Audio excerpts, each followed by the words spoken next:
John Carter stood in the middle of the huge room where the Galactic Council met.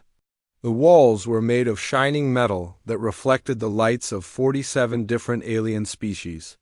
Each species had their own special seats built for their bodies. Some were tall and thin, others were short and wide. Some had 4 arms, others had tentacles instead of legs. John was the only human in the room. He wore a simple blue uniform with the Earth symbol on his chest. Behind him stood 2 other humans. Captain Lisa Monroe had short brown hair and sharp, green eyes. She had fought in 6 different wars across the galaxy. Commander Jake Sullivan was a big man with scars on his face from the Battle of Centauri. Both of them looked angry, but they kept quiet. The meeting had been going on for 3 hours. The aliens were talking about the war with the Corax Empire. The Corax were mean creatures that looked like giant bugs. They had been attacking peaceful planets for months. The Galactic Council needed someone to stop them. The human military. "We'll handle this problem," said Prime Counselor Vexthal. He was a tall alien made of blue crystal. When he spoke, his voice sounded like glass breaking. "Human soldiers are very good at fighting. They will go to the front lines." John Carter took a deep breath. This was the same thing that happened every time. When there was trouble, the Council always sent humans to fix it. When humans died in battle, the aliens just sent more humans.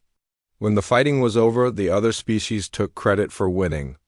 "With respect, Prime Counselor," John said, "we need to talk about sharing the fighting. Human soldiers have been doing most of the hard work for 3 years. Other species should help more." The room became quiet. 47 pairs of alien eyes looked at John. Some aliens whispered to each other in their strange languages. A red alien with 6 arms stood up. This was Ambassador Zorth from the Zeltharian Empire. "Humans are born fighters," he said. "Your people love war. It is natural for you to do the dangerous work." John felt his hands close into fists. "Humans do not love war. We fight because we have to. We fight to protect innocent people, but we are tired of being the only ones who sacrifice. The Council has spent much money on human weapons," said another alien. This one looked like a giant fish with legs. "We have built bases for your armies. We have given you ships. You owe us service." Captain Lisa Monroe stepped forward. Her voice was cold and sharp. "We built those bases with our own hands. We paid for those ships with our own blood. You gave us nothing except orders to die." The crystal alien leader hit his desk with something that made a loud sound. "Order in the council chamber. The human request for shared military duty has been heard. We will vote now." John watched as the aliens pressed buttons on their desks. Red lights meant no, green lights meant yes. The big board at the front of the room showed the numbers as they changed. John counted 39 red lights and only 8 green lights. "The motion fails," announced Prime Counselor Vexthal. "Human forces will continue their current duties. The Zeltharian request for human soldiers in their border. War is approved." John Carter felt something break inside his chest. For 3 years he had been polite. He had followed the rules. He had watched thousands of human soldiers die fighting other people's wars. He had listened to aliens talk about humans like they were tools instead of people. "Very well," John said quietly, but his voice carried across the entire room. "Then humanity respectfully withdraws from all Council military operations, effective immediately." The room exploded with noise. Aliens started shouting in dozens of different languages. The red alien with 6 arms jumped up from his seat. "You cannot leave. The Council has rights. We have contracts." "Our contracts were for military cooperation," John replied. "Since you refuse to cooperate, there is no contract." He turned to look at the other humans. "Captain Monroe, Commander Sullivan, we are done here." The 3 humans started walking toward the door. The crystal alien leader was making loud noises. "Wait, you cannot simply abandon your duties. The Council has invested resources in human military infrastructure." John Carter stopped walking. He turned around and looked at the alien leader. His face was calm, but his eyes were cold. Infrastructure we built with our own hands and our own blood. Infrastructure we paid for with the lives of our friends. You want to keep it? Try. The Corax Empire will attack without human protection, shouted the fish-like alien. Innocent people will die. Then maybe you should have thought of that before you voted, said Captain Monroe. Maybe you should have cared about innocent people when it was humans dying. John Carter looked around the room one more time. Some aliens looked scared, others looked angry, a few looked ashamed. But none of them stood up to change their vote. None of them asked the humans to stay. Good day, counselors, John said politely. Then he walked out of the room. The three humans walked through the long hallways of the council building. Their footsteps echoed off the walls. Other aliens working in the building stopped to stare at them. Word was already spreading about what happened in the council chamber, outside the building. A crowd of reporters was waiting. They had cameras and microphones. They shouted questions in many languages. John Carter walked past them without saying a word. The humans got into their ship and flew away. Back in the council chamber, the aliens were still shouting. The red alien with 6 arms was very angry. They are bluffing. Humans need the council more than we need them, are they? Asked a small alien with purple skin. Humans have been fighting our wars for 3 years. They know all our secrets? They know all our weaknesses? What happens if they decide to use that knowledge? The crystal alien leader tried to make everyone calm down. The humans will come back. They always do. Humans cannot resist helping others. It is their nature. But some of the older aliens were not so sure. They remembered the stories about humans. How they had defeated the Void Fleet when everyone said it was impossible. How they had saved the Centauri colonies when no one else would try. How they had built the quantum defense grid that protected half the galaxy. Maybe we should have listened to them, said an old alien that looked like a tree. Maybe we should have shared the fighting. Too late now, said the fish-like alien. They are gone. The meeting ended with no solutions. The aliens went back to their ships and their planets. They would call their leaders and explain what happened. They would make plans for how to handle the Corax Empire without human help, but deep down, many of them were starting to worry. For 3 years, humans had been the ones solving problems. Humans had been the ones winning battles. Humans had been the ones keeping the peace. Now the humans were gone. And for the first time in 3 years, the galaxy felt very dangerous. John Carter sat in his ship looking out at the stars. He was sad, but he was also proud. For too long, humans had been treated like tools. For too long, they had been expected to die for people who did not care about them. Are we really leaving? Asked Captain Monroe. Yes, John replied. We are going home. And we are taking everyone with us. The ship jumped into hyperspace, carrying the news that would change the galaxy forever. The humans were done being used. The humans were done being ignored. The humans were walking away in silence. And soon, the galaxy would learn what that silence really meant. Admiral Susan Hayes stood on the bridge of the Uns Defiant, watching the stars through the big window. Her ship was the biggest and strongest in the human fleet. It had fought in more battles than any other ship in the galaxy. Now it was leading the largest military withdrawal in galactic history. Admiral, we have reports from all sectors, said Lieutenant Commander Alex Turner. He was a young man with blonde hair and blue eyes. He had been working without sleep for 2 days, coordinating the human exodus. All human forces are ready to leave their bases. Susan nodded. She was a tall woman with gray hair and kind eyes. She had been fighting aliens' wars for 20 years. She had seen too many young humans die for people who did not care about them. Good, send the order. All human personnel are to pack everything and leave. Take all equipment, all weapons, all supplies. Leave nothing behind? Across the galaxy, human soldiers got the message. They had been waiting for this order for 3 years. Finally, someone was standing up for them. Finally, someone was saying that human lives mattered.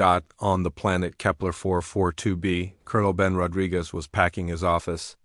He was a short man with dark skin and smart eyes. He had been training alien soldiers for 2 years. He had taught them how to fight, how to survive, how to win battles. Now he was leaving. Commander Zefter came into his office. Zefter was an Altarian with 4 eyes and green skin. He looked worried. Colonel Rodriguez, please do not leave. We need you. The Korthax Empire is getting ready to attack. Without human help, we cannot stop them. Ben looked at his alien friend. He felt sad, but he was also angry. Commander, do you remember what I asked for 6 months ago? You wanted us to send more Altarian soldiers to the front lines, Zefter said quietly. And what did your government say? They said Altarian lives were too important to risk in battle? Ben picked up a picture from his desk. It showed 20 young human soldiers who had died fighting for Altarian colonies. These humans were not important enough to risk?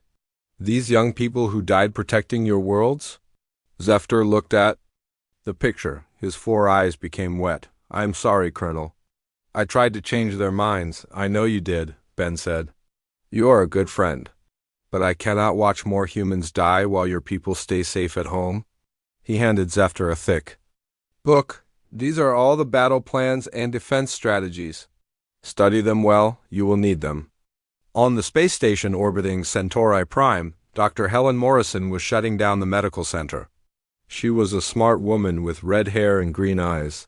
She had saved thousands of alien lives during the war. She had worked 18 hours a day, teaching alien doctors how to treat battle wounds. Governor Trollmoth came to see her. He was a big alien with tentacles instead of arms. Dr. Morrison, you cannot leave now. We have hundreds of wounded soldiers. Without human medical knowledge, many will die. Helen stopped packing her medical equipment. Governor, do you remember what I asked for last year? You wanted funding to train more alien doctors in human medical techniques. And what did the council say? The governor's tentacles moved slowly. They said it was too expensive. They said it was easier to use human. Doctors, Helen picked up a medical scanner. It was a small device that could find problems inside a person's body. This scanner can save lives, but only if someone knows how to use it. I tried to teach your doctors, but the council said no. Please, Dr. Morrison, I will pay for the training.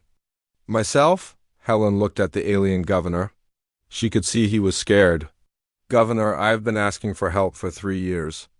I have been begging the council to let me train more doctors. They always said no. Now people are going to die and suddenly you want to pay for training? It is not too late, the governor said, . Yes, it is, Helen replied. My people are leaving? We are going to find a place where we are valued, not used.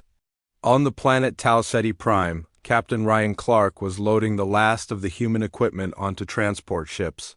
He was a tall man with brown hair and a beard.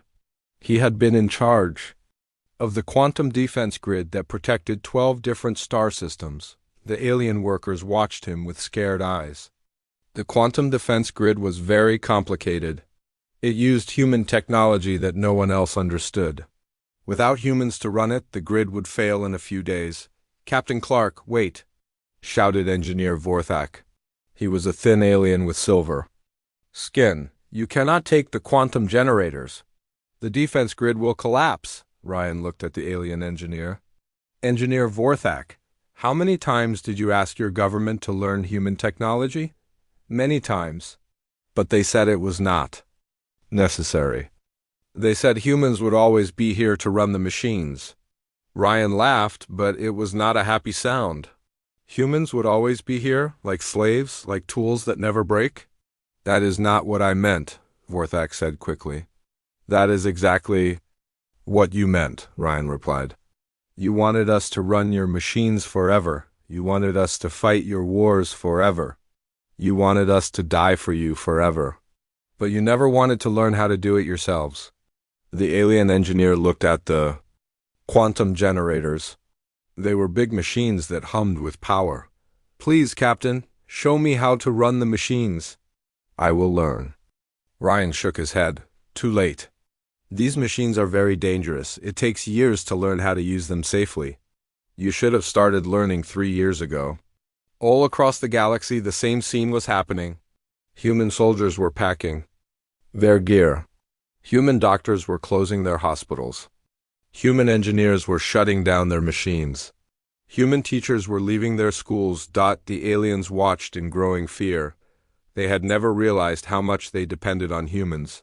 Humans had been doing the hard work for so long that the aliens had forgotten how to do it themselves. Admiral Susan Hayes received reports from every human base. "Admiral, the Andromedans are offering us double pay to stay," reported Alex Turner. "The Centaurians are promising us our own planets. The Altarians are begging us to reconsider." Susan looked at the messages on her screen. 3 years ago, these same aliens had voted against giving humans equal treatment. Now they were desperate. What about the Galactic Council? "Any word from them?" "Nothing official," Alex said. "But we are getting reports that Prime Counselor Vextel is calling emergency meetings. The Council is starting to panic." Susan smiled. It was not a kind smile. "Good, let them panic. Let them figure out how to solve their own problems." On the bridge of the UNS Defiant, Communications Officer Jenny Adams was monitoring alien radio. "Signals. Admiral, the Corthax Empire just launched attacks on 3 Zeltharian colonies. The Zeltharians are calling for help." "Log the message," Susan said. "File it under not interested." "Admiral, the Altarians are reporting that their defense grid is failing. They say the quantum generators are overheating. Not our problem anymore." "Admiral, the Centauran Medical Center is requesting emergency supplies. They have a plague outbreak." Susan Hayes looked out at the stars. She thought about all the human soldiers who had died protecting these aliens. She thought about all the times humans had asked for help and been ignored. She thought about all the promises that had been broken. "Jenny, send a message to all human ships. Tell them to ignore all requests for help. We are going home." The human fleet moved through space, like a great river of ships. There were warships and medical ships, transport ships and science ships. Every ship was full of humans who were tired of being used and ignored. The aliens watched them go. Some aliens were angry, some were scared, some were sad, but none of them tried to stop the humans by force. They all knew that humans were the best fighters in the galaxy. A war against humans would be a war they could not win. As the last human ship left Council space, the galaxy became a different place. The careful balance of power that had existed for 3 years was broken. The protection that humans had provided was gone. The knowledge that humans had shared was leaving with them. The aliens were alone now. They would have to learn to take care of themselves. They would have to learn to fight their own battles. They would have to learn to solve their own problems. But first, they would have to survive what was coming. And without humans to help them, that was going to be very difficult. The humans were walking away in silence. And their silence was the loudest sound in the galaxy. General Corthax stood in the command center of his warship, looking at the star maps with his many eyes. He was the leader of the Corthax Empire, a race of creatures that looked like giant insects with sharp claws and hard shells. For 3 years, his armies had been stopped by human forces. Now the humans were gone. "General, our scouts report that all human ships have left the border systems," said his aide, a smaller Corthax with broken antenna. "The defense stations are running on automatic systems only." Corthax made a clicking sound with his mouth. It was how his people laughed. "Excellent. The foolish council has lost their guard dogs. Now we can take what should have been ours long ago." He turned to his war council. 20 Corthax generals stood around a big table covered with battle plans. "Begin the great expansion. Hit 6 systems at once. Take everything. Kill anyone who fights back." The Corthax fleet moved like a dark cloud across space. Hundreds of ships filled with soldiers ready for war.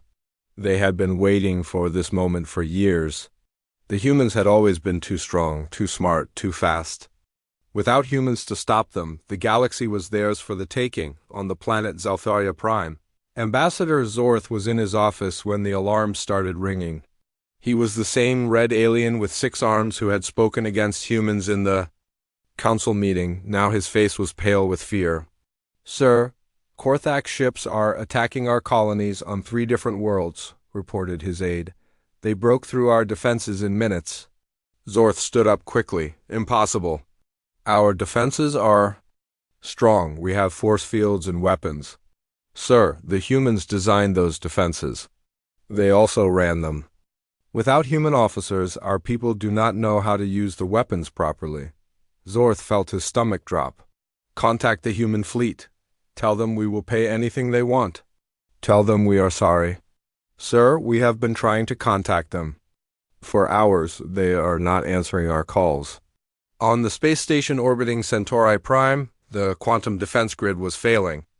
The big machines that protected 12-star systems were overheating. Sparks flew from control panels. Alarms rang through the corridors. Engineer Vorthak ran from machine to machine, trying to fix the problems. But the human technology was too complicated. Every time he fixed one thing, two more things broke. "The quantum field is collapsing," shouted another engineer. "The generators are going to explode." Vorthak looked at the instruction manual that Colonel Rodriguez had left behind. It was thick and heavy, full of words he did not understand. "I need more time to study this." "We do not have time," his partner said. "The Korthax fleet is only 6 hours away. If the defense grid fails, they will attack the station." Vorthak tried to remember what he had seen the humans do, but he had never paid attention. He had always assumed the humans would be there to handle the difficult work. "Try shutting down Generator 3, he said. His partner pressed some buttons. The machine made a loud noise and then went silent. "Generator 3 is offline. But now the whole system is unstable." "Then we evacuate," Vorthak said sadly. "We cannot defend the station without the grid." On the planet Kepler 442b, the food production systems were failing. The humans had built amazing farms that could grow food in the desert. They had brought water from underground and changed the soil to make it rich. Now, the delicate balance was breaking down. Governor Yithmo walked through the dying fields with his science team. The plants were turning brown. The water systems were clogged. The soil was becoming salty again. "How long before the crops fail completely?" he asked his head scientist. "Maybe 2 weeks," she replied. "The humans had a very complex system. They balanced the water, the soil, the temperature, even the bacteria in the ground. We do not understand how it all worked together." The governor looked at the brownfields. This planet fed millions of people across the sector. "What about the instruction books the humans left?" "We have tried to follow them, but there are too many steps. Too many things that can go wrong. The humans made it look easy, but it was not easy at all." Young children played in the dying fields, not understanding that their world was slowly starving. The governor felt sick. His people would have to leave their planet or face hunger. In the medical center on Tau Ceti Prime, Dr. Kilara was trying to save the life of a wounded soldier. The soldier had been hurt in a Korthax attack. His wounds were serious, but they could be healed with human medical techniques. Dr. Kilara had the right medicine. She had the right equipment. But she did not have the knowledge. The human doctors had made healing look simple. They had fixed wounds that seemed impossible to heal. Now Dr. Kilara was trying to do the same thing, and the soldier was dying. "Doctor, his blood pressure is dropping," said her nurse. Dr. Kilara looked at the medical scanner. It was showing numbers, but she did not know what they meant. Dr. Morrison had tried to teach her, but the council had said there was no time for training. "Give him more medicine," she said. "Which medicine?" the nurse asked. Dr. Kilara looked at the bottles on the table. There were 20 different medicines. The humans had always known which one to use. "I do not know," she said quietly. The soldier died an hour later. He was the 15th person to die that day because the alien doctors could not do what the human doctors had done easily. On the planet Altair 4, the communication system went dark. The humans had built a network that let different worlds talk to each other instantly. It used quantum technology that no one else understood. Now the network was failing. "We have lost contact with 6 systems," reported the communication officer. "The quantum transmitters are not working." Commander Zefter sat in his command chair, feeling helpless. What about the repair manuals? We have them. But the quantum technology is very dangerous.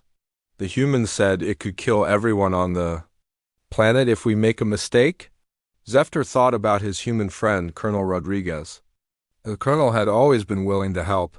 He had always been patient when teaching alien soldiers. Now he was gone, and Zephyr understood why. Sir, we are getting reports of Corax attacks on the outer colonies, but we cannot contact them to send help. How many colonies are under attack? We do not know. The communication system is down. Prime Counselor Vexthal stood in the empty council chamber, reading reports from across the galaxy. Each report was worse than the last. The Corax Empire was conquering everything. Defense systems were failing. Food production was stopping. Medical centers were closing. How many systems have fallen to the Corax? He asked his aide. 15. Systems in the past week? They are moving faster than we expected. Vexthal's crystal body was dim with sadness. What about our own forces? Can we stop them? Sir, most of our weapons were designed by humans. Our officers were trained by humans. Without them, we are not strong enough to fight the Corax. Then we must get the humans back. Sir, we have sent over 200 messages to the human fleet. They are ignoring all of them. Vexthal walked to the big window that looked out at the stars. For 1,000 years, the Council had kept peace in the galaxy. Now that peace was breaking apart, and it was his fault. What are we offering them? He asked. Everything, sir. Money, planets, seats on the High Council. We are offering them control of the military. And they still will not answer? No, sir, they are completely ignoring us. On the human colony ship New Horizon, Captain Peter Johnson was reading the Council's latest message. He laughed as he shared it with his crew. They are now offering us exclusive mining rights to the Andromeda Cluster, he announced, plus permanent control of all military operations. 3 months too late, said his second officer, Lieutenant Kate Phillips. They had their chance to treat us fairly. Peter looked at the star charts. The human fleet was moving toward the edge of the galaxy, looking for new worlds to call home. Any word from Admiral Hayes? She says we keep moving. We are not going back. Good, let the Council solve their own problems. The reports kept coming in. The Corax Empire was growing stronger every day. Alien civilizations were collapsing without human support. The galaxy was becoming a dangerous place, but the humans were not coming back. They had been used and ignored for too long. Now they were finding their own path among the stars. The galaxy was learning a hard lesson. Sometimes the people you take for granted are the most important people of all. And sometimes, when you push them too far, they walk away and never come back. The silence of the humans was louder than any words, and every day that silence cost the galaxy more than they could afford to pay. Prime Counselor Vexthal stood in front of the Emergency Council meeting. Only 23 species had come. The others were too busy fighting wars or trying to fix their broken worlds. The crystal alien leader looked tired and old. His blue light was dim. Fellow counselors, we face the worst crisis in our history, he said. Half of our member species are at war. Trade between worlds has stopped. Millions are dying from diseases that humans used to cure easily. Ambassador Trollmuth raised one of his tentacles. Prime Counselor, what about the human fleet? Have they answered our messages? No, we have sent over 500 messages. We have offered them everything we can think of. They ignore us completely. The small purple alien from Rigel stood up. Maybe we should send a military force to bring them back. The room became very quiet. Everyone stared at the purple alien. Finally, the tree-like alien from Proxima started to laugh. It was not a happy laugh. Send our military to fight the humans. The tree alien said, our military that was trained by humans. Our military that used human weapons and human tactics. The same humans who beat the Void Fleet when everyone said it was impossible. The purple alien sat down quickly. I was just suggesting. You were suggesting suicide, said the fish-like alien. Humans are the best fighters in the galaxy. If we attack them, they will destroy us. Vexthal hit his desk to make everyone quiet. We are not going to attack the humans. We need them to come back willingly, but they will not even talk to us. On the planet Zeltharia Prime, the situation was getting worse every day. The Corax Empire had taken half of the Zeltharian colonies.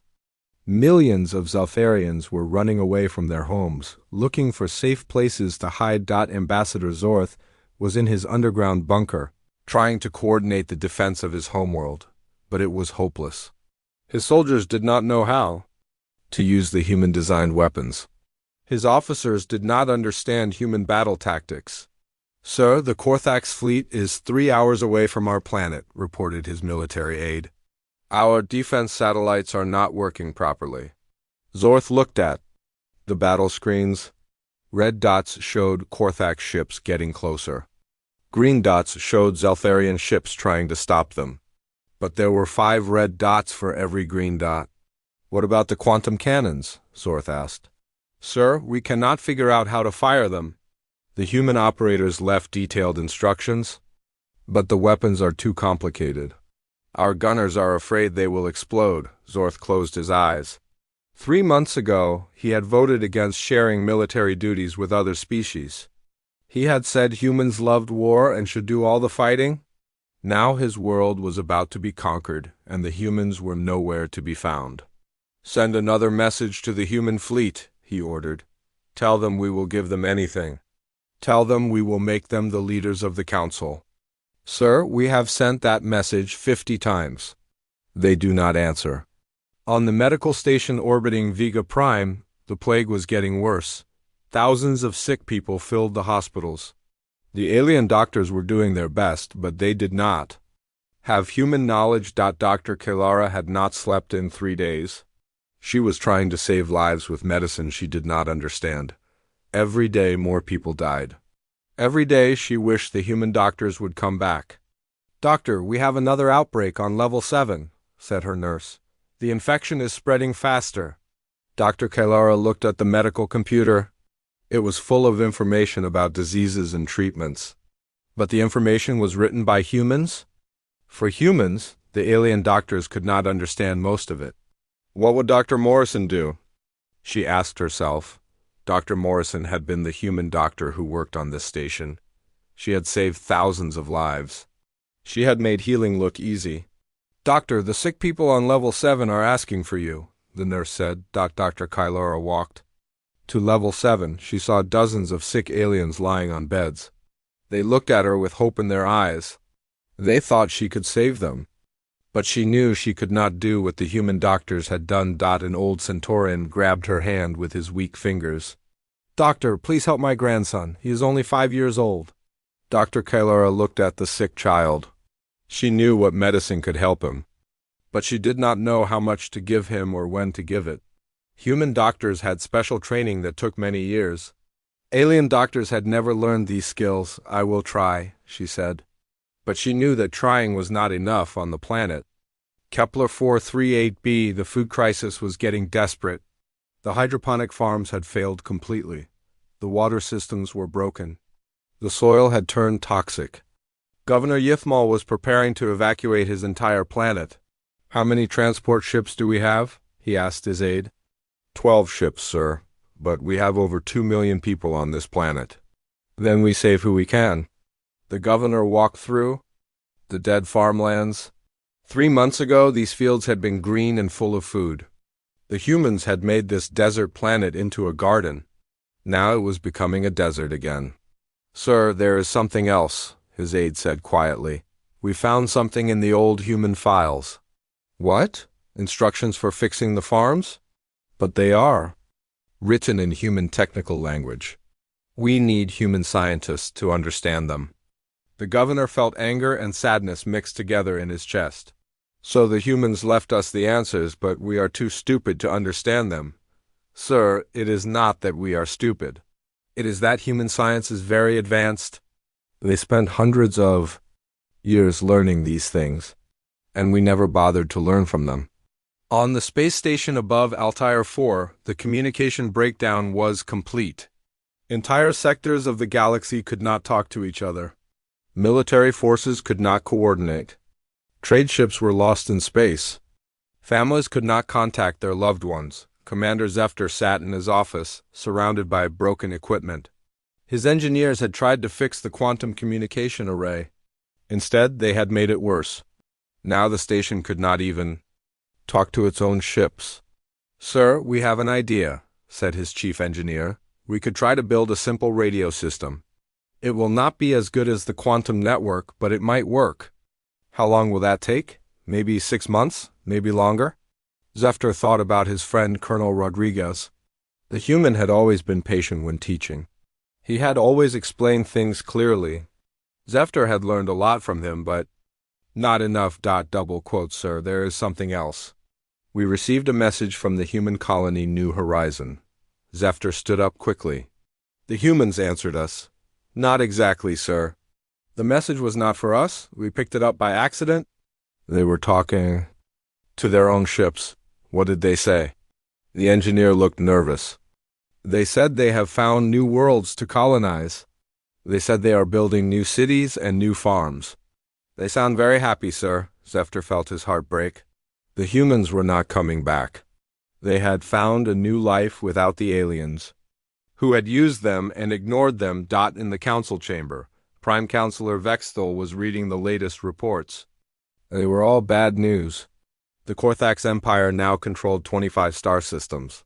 The plague on Vega Prime had spread to 6 other worlds. Food shortages were causing riots on 12 planets. What about our own military? He asked his defense minister. Can we stop the Corax expansion? Sir, we tried to attack their fleet near Rigel 5. They destroyed our ships easily. Our weapons do not work properly without human operators. What about hiring mercenaries? Sir, the best mercenaries were trained by humans. They left with the human fleet. Vexthal walked to the big window. Outside, he could see the lights of the space station where the council met, but many of those lights were dimmer now. Systems were failing, people were leaving. Sir, we have one more idea. His aide said carefully. What? We could try to build our own military technology? We could start over without human designs. How long would that take? Maybe 10 years, maybe 20. Vexthal laughed, but it was a bitter sound. In 10 years, the Corax Empire will control the entire galaxy. Sir, maybe we should consider surrender. Surrender to the Corax? They will enslave us all. Better to be slaves than dead, sir. Vexthal looked at his reflection in the window. He saw an old, tired alien who had made the worst mistake in galactic history. He had driven away the one species that could have saved them all. Send one more. Message to the humans, he said. Sir, they will not answer. Send it anyway. Tell them we are sorry. Tell them we know we were wrong. Tell them we understand if they never forgive us. His aide looked surprised. Sir, are you giving up? No, I am finally telling the truth. But deep in his crystal heart, Vexthal knew it was too late. The humans were gone. The galaxy was burning, and there was no one left to save them. The silence of the humans was complete. And in that silence, civilizations fell and worlds died. The price of arrogance was higher than anyone had imagined. 1 year had passed since the humans walked away. The galaxy looked very different now. Where once there had been peace and cooperation, now there was war and chaos. The Galactic Council no longer existed except in name only. Prime Counselor Vexthal sat alone in a small room on a mining station at the edge of space. He was no longer the leader of anything. The crystal alien had been removed from power when his own people blamed him for the disaster. Now he spent his days writing messages that no one would read. Personal log, day 365, he spoke into a small recording device. It has been exactly 1 year since humanity withdrew from council space. I have been thinking about this every day, trying to understand how we made such a terrible mistake. He paused and looked out the small window. In the distance he could see the lights of Corax ships patrolling their new territory. The insect-like aliens now controlled half of what used to be council space. We thought humans needed us more than we needed them. We thought they were lucky to serve in our military. We thought we were doing them a favor by letting them fight. Our wars, his voice became quiet and sad. We were wrong about everything. On the planet Zeltharia Prime, Ambassador Zorth was hiding in underground tunnels with the last free Zeltharians. The Korthax Empire had conquered his homeworld 6 months ago. Most of his people were now slaves, working in mines and factories for their insect masters. How many escaped today? He asked his aide. Only 12, she replied. The Korthax are watching all the escape routes. They know our hiding places. Zorth remembered the day he had spoken against humans in the council chamber. He had called them natural fighters who loved war. Now he understood that humans did not love war. They had fought because someone had to protect the innocent. Without humans to stop them, the Korthax had conquered everything. Sir, we received a message from the human colonies, his aide said carefully. Zorth's eyes became wide. The humans answered us? No, sir, the message was not for us. It was from one human colony to another. Our people picked it up by accident. What did it say? They were talking about building new schools for their children. They sounded happy. Zorth felt tears in his eyes. The humans were building a new life somewhere far away. They were raising families and growing food and teaching their children. Meanwhile, his people were hiding in caves, waiting to be captured or killed. On the medical station orbiting Vega Prime, Dr. Kalara was one of the few doctors still alive. The plague had killed most of the medical staff. The hospital was full of sick and dying patients. But there was little she could do to help them. She walked through the halls, looking at empty beds where human doctors used to work. Dr. Morrison's office was still locked. No one had touched anything inside. It was like a museum to a better time. Doctor, we have more sick people coming from the transport ships, said her nurse. She was a young alien who looked very tired. How many? 200, maybe more. Dr. Kylara closed her eyes. She could not handle 200 more patients. She did not have enough medicine. She did not have enough knowledge. People would die because she was not as good as the human doctors who used to work here. Doctor, what should we do? Whatever we can, Dr. Kylara said. But she knew it would not be enough on the colony world of New Terra. Admiral Susan Hayes was watching her grandchildren play in a garden.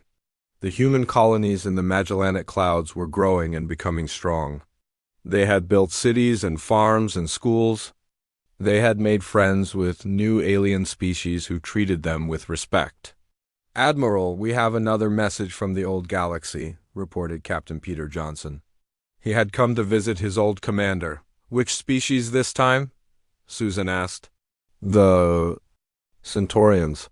They are offering to give us their entire home system if we come back to help them. Susan watched a little human girl pick flowers in the garden. The child had been born in the new colonies. She had never seen the old galaxy. She had never known a time when humans were treated like tools. Delete the message, Susan said. We are not interested. Admiral, the messages are getting more desperate. Some species are facing extinction. Susan looked at Peter with cold eyes. Where were they when we were facing extinction? Where were they when human soldiers were dying every day? Where were they when we asked for help? Peter nodded. You are right, I just thought you should know.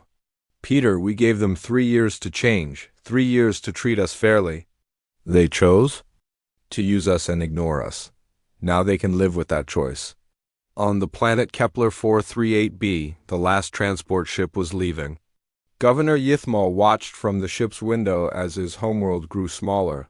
The planet that had once fed millions of people was now empty and dead. Sir, where will we go? Asked his aide. I do not know, the governor replied. We will ask other worlds to take us in. We will become refugees. He thought about the human farmers who had made his desert world into a garden. They had worked for years to build the systems that grew food. They had shared their knowledge freely. They had turned his people from a hungry species into a well-fed one. Sir, do you think the humans will ever forgive us? The governor looked at his aide. She was young and had not been involved in the decisions that drove the humans away. She was innocent, but she would suffer for the mistakes of others. No, he said quietly. I do not think they will ever forgive us. And I do not think they should. In the Magellanic Clouds, The human colonies were celebrating their first Independence Day. Dr. Kevin Torres had developed new medicines that could cure diseases that had puzzled doctors for centuries. Engineer Paula Clark had designed terraforming machines that could make dead worlds green and alive. "We have contact requests from 17 different species," reported Communications Officer Roy Mitchell. "They want to trade with us or ask for our help." Admiral Susan Hayes smiled. "Are any of them from the old Council species?" "No, Admiral. These are all new species we have met in this galaxy. They seem to respect us." "Good. Set up meetings with them. We will help people who treat us as equals." Dr. Kevin Torres walked up to the Admiral. "Susan, we just finished the new medical center on Colony 7. We can handle any emergency in this sector now." "Excellent work, Kevin. What about the agriculture projects?" Engineer Paula Clark joined the conversation. "The terraforming on Colony 12 is ahead of schedule. We will have food production online in 6 months." Susan looked around at her people. They were happy and productive. They were building something new and better. They had proven that humans did not need the Galactic Council, but the Council had needed humans more than they ever realized. Back in the old galaxy, the last council meeting was ending. Only 7 species were left. The others had been conquered, destroyed, or had simply given up and dissolved their governments. "The Corax Empire has demanded our complete surrender," announced the temporary council leader, a small alien from Rigel. "They will let us live if we become their slaves." "What choice do we have?" asked the fish-like alien. "We cannot fight them. We have no military left." "We could try to contact the humans one more time," suggested the tree-like alien.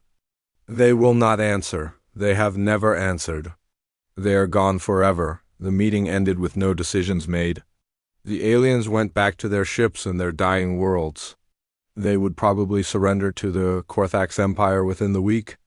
It was better than dying. As the galaxy fell into darkness, the humans continued building their new civilization among distant stars. They had found alien species who appreciated their help. They had found worlds where they could grow and prosper. They had found peace. The price of the old galaxy's arrogance was complete destruction. They had possessed the greatest ally in galactic history. They had been offered the friendship of a species that could build wonders and win impossible wars. Instead, they had chosen to use and abuse that friendship until it broke. Now the humans were gone, and they were never coming back. The galaxy had learned too late that some mistakes cannot be undone. Some bridges, once burned, can never be rebuilt. The silence of the humans was eternal. And in that silence, the old galaxy died while a new one was born among the stars. The humans had walked away in silence, and in their silence, they had found something better than they had ever lost. Justice was not revenge. Justice was simply letting people live with the consequences of their choices. And the galaxy's choice had been to value human lives at nothing. Now they had exactly what they had valued, nothing at all.